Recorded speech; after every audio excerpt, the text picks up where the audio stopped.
would you like to save a life? Last year, 28,000 people were saved through organ donations. That's 28,000 mothers, fathers, sisters, brothers, daughters and sons, wives and husbands. Any one of them could be your loved one. You could be a lifesaver when you die and turn something terrible into something good. I'd like to start by walking you through the process for needing an organ. The need for organs across America is great right now. When you have an organ that starts to fail, it usually can be staved off with medicine or treatments, but depending on the organ and how bad it is, depends on how long it can be treated before it fails. According to WebMD, a liver failure is caused by many things and can last variably from months to years. Kidney failure, according to Everyday Health, can happen 10 years after kidney damage has already started. Heart failure is the least needed as there are many methods of treatment to keep your heart pumping. Right now, there are over 120,000 people on the list in the United States for organ transplant, according to the U.S. Department of Health and Human Services. And they say 18 people die every day from not getting an organ transplant. In Colorado and Wyoming alone, there are over 2,000 people on the organ transplant list.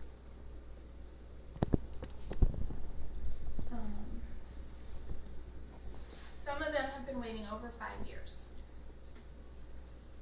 According to the CDC, over 2 million people died in the United States in 2011.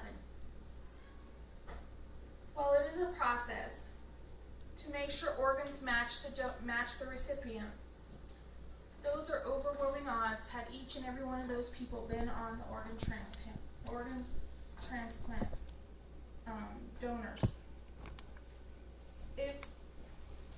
It could be somebody you know or love, or even maybe you one day needing an organ to keep living.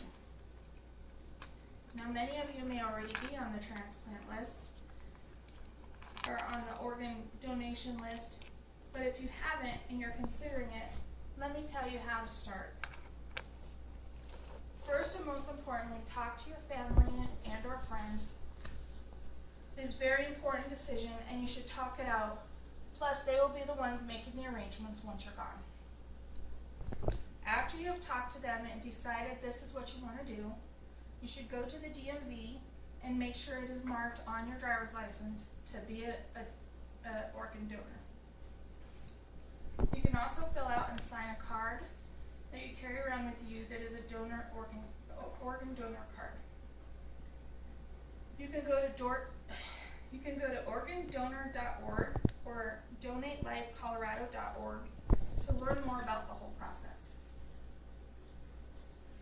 Donating your organs does not only affect the person getting the organ in a positive way, but it can also affect the people who are left behind when the person donating the organs is gone in a positive way. Here's a story that I'm going to hand out to you to read. It's about a man who lost his wife in a very tragic car accident. The death was so sudden that it was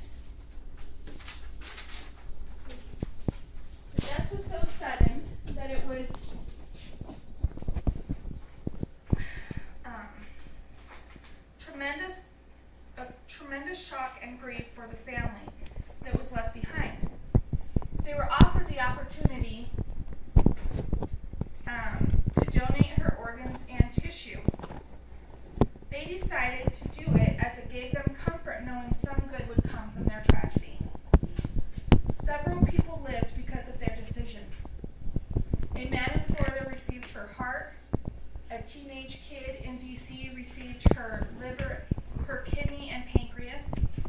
A hospital custodian received her other kidney. A woman in Pennsylvania received her liver. And 2 people in Maryland received her corneas. You can give your family that same kind of comfort after you have passed. In conclusion, there are many situations where you can make a life or death. There are not many situations where you can make a life or death decision in a positive outcome.